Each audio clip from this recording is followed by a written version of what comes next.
बदलत्या काळानुसार पिठाच्या गिरण्यांची रूपरेषा बदलली असली तरीही भारतात पिठाच्या गिरणीचा व्यवसाय शतकानुशतके सुरू आहे. हा व्यवसाय कधीही न संपणारा व्यवसाय आहे, कारण पिठाचा वापर कधीही संपू शकत नाही. असाच एक व्यवसाय सिंधुदुर्ग जिल्ह्यातील कणकवली तालुक्यातील प्रसाद मालपेकर या तरुणाने केला आहे व तो यशस्वी करून दाखवले आहे. प्रसाद याच्या वडिलांनी 30 वर्षापूर्वी एक गिरण पिठाची चालू केली. शेती व्यवसाय सांभाळत ते हे गिरण सांभाळत होते. नंतर त्यांनी पीठ विक्रीचा व्यवसाय सुरू करण्याची संकल्पना सुचली. चला तर मग आपण त्याबद्दल सविस्तर माहिती त्यांच्याकडून ऐकूयात. माझं नाव आहे प्रसाद अशोक मालपेकर. मी राहतो कणकवलीमध्ये. हा पीठ गिरणीचा व्यवसाय आहे. हा 30 वर्षापूर्वी माझ्या वडिलांनी चालू करून घेतलेला होता. तरी तो गेली 3 ते 4 वर्ष मी पुढे घेऊन जात आहे, सांभाळत आहे. सुरुवातीला वडिलांनी फक्त एकच पीठ गिरण घालून व्यवसाय चालू केलेला होता. आज त्या एका गिरणीवरून 3 पिठाच्या गिरणी झालेल्या आहेत. लोकांच्या वाढत्या मागणीनुसार आम्ही तयार ऑथेंटिक अशी घरगुती उत्पादने तयार करून सर्व प्रकारची पिठे ही होलसेल व रिटेल दरात इथे ग्राहकांना सप्लाय करत आहोत. तरी गेल्या 5 वर्षात आपल्या या कॉन्सेप्टला खूप उत्स्फूर्त असा प्रतिसाद मिळत आहे. सुरुवातीला वडिलांनी जेव्हा चालू केलेलं तेव्हा 25 ते 30 किलोच्या दरम्यान दिवसाला पीठ विकलं जात होतं, पण ते आज जवळजवळ 400 ते 500 किलोच्या अंदाजाने दिवसाला विकलं जात आहे.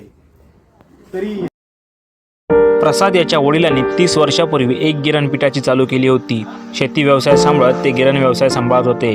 नंतर त्यांनी पीठ विक्री करण्याचा व्यवसाय करण्याची संकल्पना सुचली व पीठ विक्रीचा व्यवसाय सुरुवात केली. सुरुवातीच्या काळात दिवसाला 10 ते 12 किलो पीठ विक्री करत असं होते. मात्र नंतर हळूहळू व्यवसायात बदल करून आज त्यांनी 3 गिरणे टाकल्या आहेत. आपल्याकडे सर्व प्रकारची घरगुती उत्पादने जसं की गव्हाचे पीठ, तांदळाचे पीठ, ज्वारी पीठ, नाचणी पीठ, बाजरी पीठ, मग कुळीत पीठ आहे, वडा पीठ आहे, घावण पीठ, सर्व फराळाची पिठं, मूग लाडू, बेसन लाडू, चकली पीठ, तसेच आपल्याकडे सर्व प्रकारचे ऑथेंटिक आणि घरगुती मसाले मालवणी पद्धतीचे हे आपल्याकडे तयार करून मिळतात. त्यानंतर आपल्या या कॉन्सेप्टमुळे आजूबाजूच्या गावातील काही लोकांना रोजगाराची पण संधी उपलब्ध झालेली आहे. सर्वसाधारण 7 ते 8 जण सध्या आपल्या बिझनेसमध्ये आपल्याला हेल्पर म्हणून काम करत आहेत. आपल्या या कॉन्सेप्टमध्ये हॉटेलवाले, बाहेरून येणारे व्यापारी हे पण इंटरेस्टेड असून तेही आमच्याकडनं होलसेल दरात पीठ विक्री करून घेऊन जात आहेत. तरी स्थानिक युवकांना माझे नम्र आव्हान आहे की त्यांनी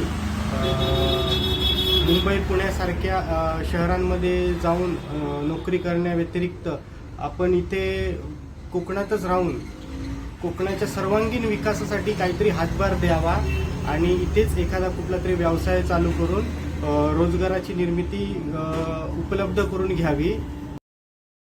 आज हा व्यवसाय त्यांचा मुलगा प्रसाद मालपेकर हा सांभाळत आहे.